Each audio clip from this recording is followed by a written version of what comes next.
Hello everybody, I'm Sam. And I'm Nico, and today we are going to talk to you about how to fly your DJI Inspire 1. So here we have our Inspire all set up, everything's connected, ready to go. But first we need to go through our pre-flight checklist. The first thing on that checklist is safety. Make sure that when you fly this, you're in a safe location, something away from crowds, obstacles, high voltage power lines, anything that can harm someone's health, property, or the Inspire itself. Safety is key. That's right. Right now, many governments are still trying to figure out how to regulate these machines and what kind of rules should be in place.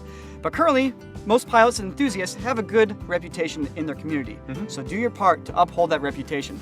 Stay smart and stay safe. Exactly. Next up on our checklist is making sure that the batteries are fully charged on all your devices. To check the charge on the Inspire or the remote, just hit the button on the battery or the remote to see the levels. Also, make sure your propellers are on nice and snug. You can look at the little icon on them to make sure you're twisting them in the right direction. And also with your camera, make sure that you have the ND filter on there if you need it, and your SD card inside as well if you want to record video. First, start with your controller. Click once, and then click again and hold for 3 seconds. That's how it turns on. Same thing with the Inspire. Press once for 1 second, let go, and then hold down for 3 more seconds. It'll turn on as well. All right. Make sure you're doing this on a level surface, as the gimbal for the camera will have to calibrate itself.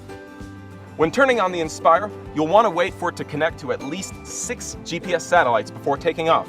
If using the app, you'll see a satellite icon with a number next to it. When it hits 6, you're good to go. Also, there's a light on the back of the Inspire. When that light blinks purple, it means you have a GPS lock. And now there is one last step, and that is calibrating your compass.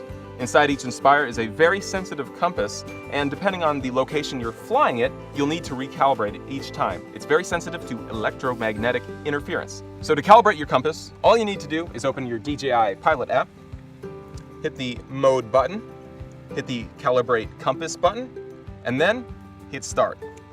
You'll notice the light on the back of the Inspire will turn blue. Spin 360 degrees with the Inspire level. The light will now turn green. Put it nose down, spin another 360 degrees. Don't get dizzy. The light will turn off and go back to blinking purple. Now the compass is calibrated. So to take this thing off, Nico will be piloting, and I'll be using a second control for the camera. On the top left of your controller is a little switch. If you put that into its top position, that's GPS mode.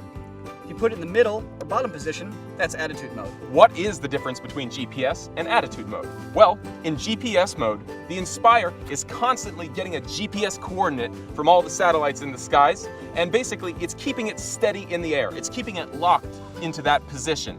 However, because it's doing that, it's constantly going to be compensating for its momentum to keep it in that position.